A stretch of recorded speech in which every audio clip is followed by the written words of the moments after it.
মতলবটা কি কোন তো? আপনার জন্য একটা গিফট নিয়ে এসেছি, আর এটা দেওয়ার জন্যই আমরা এসেছি। ভিউয়ার্স, কোনোভাবেই যখন মেঘলা রাজি হচ্ছে না রাতুলকে বিয়ে করার জন্য, তাই রাতুল এবার গুটি ভিন্নভাবে চালতে চলেছে। রাতুল মূলত তার হবু শ্বশুর এবং শাশুড়িকে শালিমা বিল্ডার্সে উপস্থিত করেছে, আর এবং সবাই মিলে তাকে বিয়ে প্রস্তাব দেওয়ার জন্য এঙ্গেজমেন্টের আংটিও পর্যন্ত এনেছে। তো হুট করে রাতুল এমন সিদ্ধান্ত নিতে চলেছে কেন? তার পিছনে কি কারণ রয়েছে?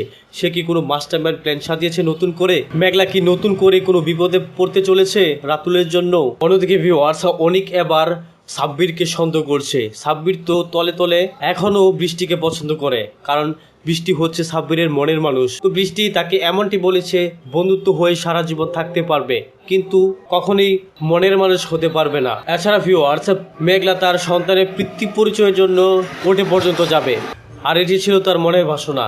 সে কোর্ট পর্যন্ত গিয়ে তার পিতৃ পরিচয় সন্তানের দিবে, কিন্তু সবকিছুতে বাধা প্রদান এবং বাধা সৃষ্টি করছে রাতুল।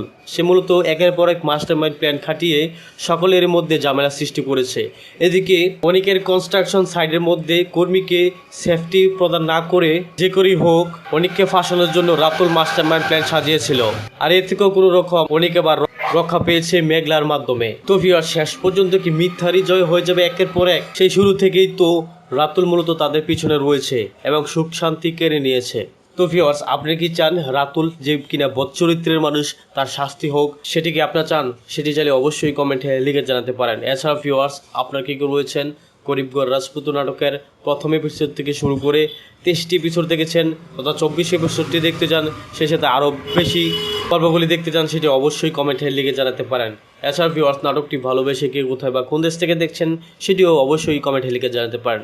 ভিউয়ার্স, আপনাদের এই কাঙ্ক্ষিত নাটক বলতে গরিবগড় রাজপুত নাটকের 24 নম্বর এপিসোডটি আসতে চলেছে আগামী 12 তারিখ দুপুর ঠিক 12টায় কারো হেম ইউটিউব চ্যানেলের মধ্যে।